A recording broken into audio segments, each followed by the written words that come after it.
మీరు ముందు పోమంటే అయిపోతుంది. మనం ఈ చెట్లు ఏవేవి కావాలి మీకు క్లియరెన్స్? ఫస్ట్ ఈ రోడ్ టేకప్ చేస్తుంది, రోడ్ వైండింగ్ టేకప్ చేసినాం. ఇది ఇంకా ట్రాఫిక్ యాక్సిడెంట్స్ ఇవన్నీ అవుతా ఉండే.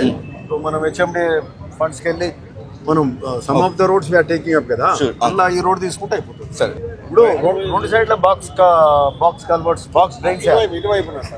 ఇప్పుడు స్టామ్ వాటర్ తోట ప్రాబ్లం అంతా, స్టామ్ వాటర్ అవసరం కదా.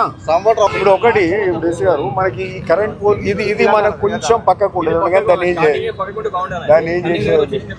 ఇది ఎంత వచ్చింది మనకి రోడ్ వైండింగ్? మొత్తం రోడ్ ఎంత వస్తుంది? మొత్తం 100 feet అంటే probably we can take 60 feet inside. 60 feet కొట్టేసి విత్ డివైడర్ ఇన్ బిట్వీన్. సరే, అయితే మనకు లెటెస్ట్ 60 feet పోయింది అనుకోండి, we have 40 feet left over. 40 feet అంటే ఇటు 20 అటు 20 వస్తుంది. Proper 10 feet. 10 feet అంటే వాళ్ళకి ఏమన్నా అవసరం ఉంటే చిన్న ఆటో ఇట్లా ట్రాలీ కూడా వస్తుంది. ఎందుకంటే రోడ్ ఇంపార్టెంట్ కదా, మనం పబ్లిక్ పర్పస్ ఇంపార్టెంట్ ఉంది.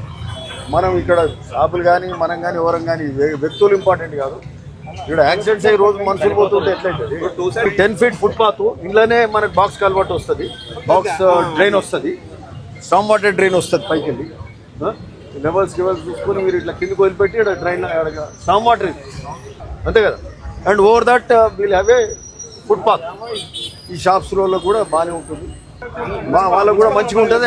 And we'll have a grill fix so that road మీదకి ఎవరు పోకుంటుంటుంది, సేఫ్టీ ఉంటుంది, చూస్తానికి కూడా బ్యూటిఫుల్ ఉండాలి. ఈ ఫుట్పాత్ ఎంబడే వీళ్ళు షాప్స్ కంట్రీ, వెహికల్స్ ప్రాబ్లం ఉండదు, ఏది ఉండదు. మధ్యలో డివైడర్ ఉంటుంది, ఈ ఫ్రీ లెఫ్ట్ ఉంటుంది.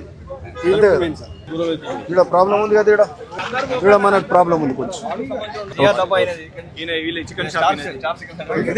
अच्छा होना जी, एक्सीडेंट्स नहीं होना, सब लोगों को ठीक रहना, आप लोगों को भी अच्छा रहता. और आप जैसा बोले वैसा करते हैं. अगर आगे देखेंगे वो उसमें से कुछ करे तो షాప్స్ कराएंगे सब. సరే, ఇప్పుడు రోడ్ వైండింగ్ ఈడ ఎట్లా చేస్తావు? చేస్తుంది కదా, ఇది కూడా చేస్తుంది. ఎందుకు చేయరాదు? బండ ఉంటే బండ కొట్టరా? ఇది 20 feet లేదు, ఇది 10 feet అయితే చేయొచ్చు కదా. ఆ బ్రిడ్జ్ దాకా ఇట్లా ఉందా? ఈడేదైనా ఎత్తుందా మధ్యలో? ఇది కొట్టేసాను సైడ్ రోడ్ పెట్టుకోవాలి. చూస్తున్నాము, ఆడదాకా చేయాలి కదా. ఇప్పుడు గాడికే చేసి వదిలి పెడితే ఎట్లయితుంది కదా, అట్లా చేస్తేనే లెక్క కదా. అందుకనే అయిపోయిందండి, ఏడైపోయిందని మొత్తం తిరుగుతున్నాం. మొత్తం చేస్తే మొత్తం చేయాలి. మీరు ఈడో ట్రాన్స్ఫార్మర్ మన ఐడియా ఏంటంటే, ఇప్పుడు ఈడదానికి ఎందుకు వస్తున్నాం అంటే మనం ఆడదాకా చేసినాం. ఇది ఇక్కడ కూడా చేయాలి కదా. మనం ఇక జగదేవ్పూర్ రోడ్ అంటే మొత్తం చేయాలి.